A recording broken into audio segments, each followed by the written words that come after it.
हमें डिलीवरी के अभी 2 मंथ हुए हैं और हमने रिलेशन बना लिया है विदाउट प्रोटेक्शन के। तो अब क्या हमें प्रेगनेंसी लगने के चांस होंगे या फिर नहीं होंगे, हमें क्या करना चाहिए जिससे कि हम प्रेग्नेंट ना हो पाएँ, प्रेगनेंसी से बच सकें। तो देखिए, जब डिलीवरी के बाद पीरियड होता है तो कुछ महिलाओं को 3 महीने में ही पीरियड हो जाता है, कुछ को हो जाता है 6 महीने लग जाते हैं, कुछ को 10 महीने, कुछ को साल भर भी लग जाता है, कुछ को 12 महीने भी लग जाता है। इस तरीके से आपका पीरियड आता है। वो डिपेंड करता है कि आप फीडिंग कैसे करा रहे हैं बच्चे को। कई बार आप एक्सक्लूसिव फीडिंग कराते हैं, यानी कि सिर्फ और सिर्फ बच्चे को अपना ही दूध दे रहे हैं, ऊपर का दूध नहीं दे रहे हैं। तो इसमें क्या होता है कि आपके पीरियड कई बार एक साल में आते हैं, कई बार 6 महीने में, कई बार 7 महीने में, इस तरीके से आपके पीरियड आते हैं। तो पीरियड से पहले क्या होता है, ओव्यूलेशन। ओव्यूलेशन में जब आपका अंडा बनता है, तो अगर अंडा स्पर्म से नहीं मिला, यानी कि आपने उस दौरान रिलेशन नहीं बनाया विदाउट प्रोटेक्शन के, तो क्या होगा कि आपके पीरियड आ जाएंगे। अगर उस दौरान आपने रिलेशन बना लिया विदाउट प्रोटेक्शन के, तो स्पर्म अंडे से मिल जाएगा और प्रेगनेंसी आपकी लग जाएगी। तो जैसे कि मैंने बताया कि ये रैंडमली आएगा, कभी आपको 7 महीने में भी आ सकता है, 6 महीने में भी आ सकता है, साल भर में भी आ सकता है। तो पीरियड आपको बता के नहीं आएगा कि मैं आने वाला हूँ।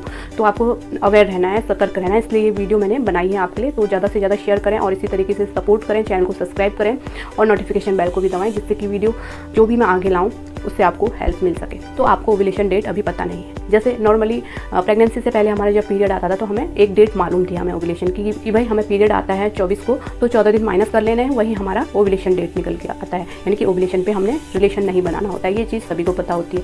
अब ये चीज़ें सारी चेंज हो गई हैं डिलीवरी के बाद। अब आपकी डिलीवरी के बाद जो है आपको कोई पता नहीं है कि आपको कब आ जाए पीरियड, 6 महीने में आएगा, 7 महीने में आएगा, साल भर में आएगा। तो ये चीज़ें आपको नहीं पता है, तो आप टेंशन में रहती हैं कि हमें क्या करना चाहिए। हमने विदाउट प्रोटेक्शन रिलेशन बना दिया है। तो देखिए, सबसे पहले तो आपको पता नहीं चलेगा ओव्यूलेशन कब होगा आपका, इसका पता आपको नहीं चलेगा। तो देखिए, जब आपको वॉमिटिंग शुरू होने लग जाती है लेडीज़ों को, तब पता चलता है कि हमें हाँ प्रेगनेंसी लग गई है। तो तब लेडीज़ें प्रेगनेंसी टेस्ट करती हैं, तो उनको पता चलता है कि प्रेगनेंसी लग चुकी है। तो इसके लिए सबसे पहले तो अवेयर आपको रहना है। ओव्यूलेशन का भी पता लगाया जा सकता है, जैसे मैं और भी वीडियोज़ में बता चुकी हूँ। जैसे होगा क्या कि आपका ओव्यूलेशन हो जाएगा कभी भी 6 महीने में, 7 महीने में, साल भर में।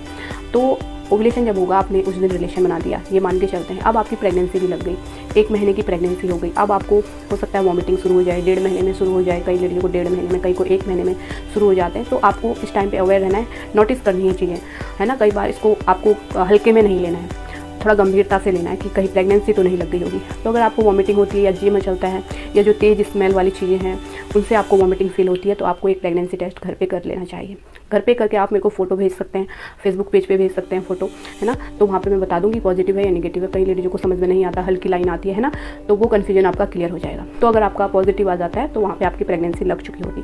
तो इसलिए अवेयर रहना है ना, कि आपको समय पर पता चल सके कि हाँ प्रेगनेंसी लग गई है। कई बार 3 महीने हो जाते हैं, लेट हो जाता है, तो फिर आपको वो बच्चा नहीं चाहिए होता है, फिर आपको DNC का सहारा लेना पड़ता है ना। तो वो चीज़ें भी अपने लिए सही नहीं है। बच्चे को निकालना यानी कि एबॉर्शन करवाना, वो चीज़ें भी सही नहीं है। तो इसलिए आपको अवेयर रहना है, प्रेगनेंसी का पता होना चाहिए, आपको समय पे पता चल जाए तो आपके लिए सही रहेगा। जैसे 1 महीने का पता चल जाए आपको वॉमिटिंग आई और आपके अल्ट्रासाउंड में भी 1 महीने की प्रेगनेंसी बताई या फिर 2 महीने की बताई, तो उसमें क्या होता है कि आप एबॉर्शन करा सकते हैं टैबलेट के माध्यम से, मतलब दवाइयाँ लेके ही करा सकते हैं, है ना। घर पे डॉक्टर आपको दवाइयाँ दे देंगे, उससे आपका एबॉर्शन हो जाएगा।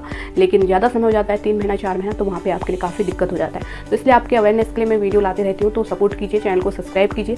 डिलीवरी के बाद भी ऐसा नहीं समझना चाहिए कि भाई हम तो ब्रेस्ट फीडिंग करा रहे हैं या फिर हमारे पीरियड नहीं आए हैं तो अभी हमें प्रेगनेंसी नहीं लगेगी। रैंडमली कभी भी ओव्यूलेशन हो सकता है और कभी भी आपको प्रेगनेंसी लग सकती है, 6 महीने, 7 महीने, कई लड़कियों को 3-3 महीने में भी पीरियड आ जाते हैं। तो ये चीज़ें होती हैं। तो अवेयर रहना है, प्रोटेक्शन के साथ रिलेशन बनाना है और मेरी वीडियोस को देखते रहना है, जिससे कि आपको काफ़ी ज़्यादा हेल्प मिलेगी। इसके अलावा भी 2 और चैनल है हमारे जिस पे काफ़ी हेल्पफुल वीडियो लेके आती हूँ, जिनका लिंक आपको नीचे डिस्क्रिप्शन पे मिल जाएगा, वहाँ से हेल्प ले सकते हैं। तो फिर मिलते हैं किसी और इंटरेस्टिंग वीडियो के साथ। Thank you, thanks for watching.